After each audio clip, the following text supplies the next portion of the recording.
மேஷத்துக்கு வந்து பார்த்திங்கன்னா இந்த வருஷம் நமக்கு 7.5 சனி அவங்களுக்கு ஸ்டார்ட் ஆகுது. நம்ம பார்க்குறது வந்து வாக்கிய பஞ்சாங்கப்படி பார்த்துட்ருக்கோம். திருக்கணித பஞ்சாங்கப்படி ஏற்கனவே உங்களுக்கு 7.5 சனி ஸ்டார்ட் ஆயாச்சு. ஸோ இந்த வருஷத்தில் உங்களுக்கு மார்ச்லேருந்து அவங்களுக்கு இந்த 7.5 சனி தொடங்குது. பொதுவாக மேஷம் அப்படின்னு எடுத்துக்கிட்டோம் அப்படின்னாலே அவங்க வந்து எப்போவுமே கொஞ்சம் எல்லாத்துலேயுமே கொஞ்சம் வேகமாக இருக்கணும்னு நினைப்போம். அதாவது இப்போ இருக்கிற கரண்ட்டாக இருக்கக்கூடிய ஜென்ரேஷன் எல்லாத்துலேயுமே வேகமாக இருக்காங்க. ஆனால் இவங்க இன்னும் கொஞ்சம் அப்நார்மல் வேகத்தோடு இருக்கக்கூடியவங்களாக இருப்பாங்க. ஸோ முதல்ல வேகத்தை கொஞ்சம் கம்மி பண்ணிடணும். சும்மா எல்லாத்துக்குமே வந்து நான் வந்து ரொம்ப ரியாக்ட் பண்ணுறேன், ரொம்ப ஸ்பீடாக போகிறேன் அப்படின்னு இருக்கக்கூடாது. கொஞ்சம் பொறுமையாக நிதானமாக எல்லா விஷயத்துலேயும் பார்த்து நடந்துக்கிறது உங்களுக்கு நல்லது. இதுலேருந்து நம்ம வந்து தொடங்கலாம். யாருக்கெல்லாம் வீடு மண்மனை யோகம் அமையலையோ அவங்களுக்கு இந்த வருஷம் கண்டிப்பாக மேஷ ராசியில் பிறந்தவங்களுக்கு கண்டிப்பாக வீடு மண்மனை யோகம் நிச்சயமான முறையில் அமைய போகிறது. அது மாதிரி அரியர்ஸ் வச்சுருப்பாங்க, நிறைய அரியர்ஸ் வச்சுருப்பாங்க, நம்ம சொத்துக்கள் சேர்க்குற மாதிரி அரியர்ஸை சேர்த்து வச்சுருப்பாங்க. அவங்களும் இந்த வருஷம் கம்ப்ளீட் பண்ணிவிடுவாங்க. அவங்களுக்கு இந்த வருஷம் ரொம்ப ரொம்ப நல்லா இருக்குது. அது மாதிரி ஹையர் ஸ்டடீஸ், நான் வந்து எக்ஸாக்டாக இந்த யூனிவர்சிட்டியில் படிக்கணும், இந்த கோர்ஸ் படிக்கணும் அப்படின்னு நினைக்கிறவங்களுக்கு ஒரு பெரிய ஆப்பர்ச்சுனிட்டி காத்துக்கிட்டு இருக்குது.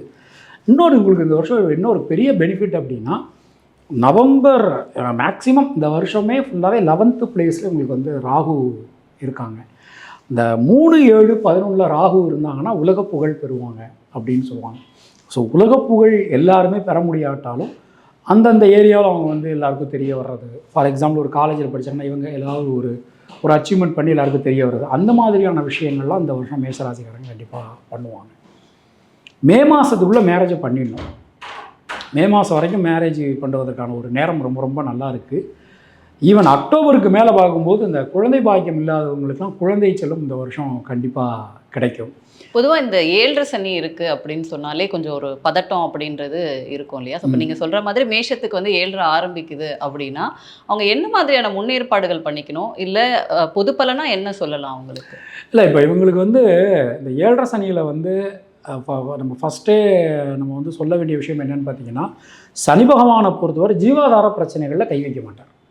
ஜீவாதார பிரச்சனைகள்னால் கல்வி, வேலைவாய்ப்பு, திருமணம், குழந்தை பாக்கியம், வீடு மண்மனை வாங்குறது, வாகனம் வாங்குறது, தொழில், உத்தியோகம், இதிலெல்லாம் கை வைக்க மாட்டார். இது எல்லாமே நல்லா இருந்தாலும் நமக்கு தேவையான ஒன்று வந்து ஹெல்த். ஸோ ஹெல்த்தில் வந்து இவங்க ரொம்ப ரொம்ப கவனமாக இருந்துக்கணும். செல்ஃப் கன்ஃபியூஷன் வரலாம், டெசிஷன் மேக்கிங்கில் ப்ராப்ளம் வரலாம். ஸோ அவங்க அதில் கொஞ்சம் ஜாக்கிரதையாக பார்த்து நடந்துக்கிட்டாங்கன்னா ரொம்ப ரொம்ப நல்லது. இந்த வருஷம் கண்டிப்பாக தொழில் ஆரம்பிக்காதவங்க கண்டிப்பாக தொழில் ஆரம்பிப்பாங்க. குடும்பம் எப்படியா இருக்கும்?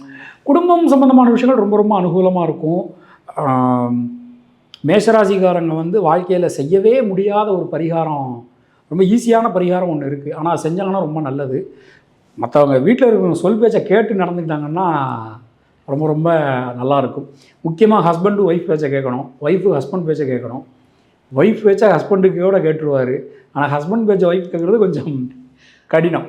ஸோ இந்த பரிகாரத்தை அவங்க வந்து கொஞ்சம் கரெக்டாக பார்த்து கொஞ்சம் கவனமாக விட்டு கொடுத்து போய் பண்ணால் ரொம்ப ரொம்ப நல்லாயிருக்கும்.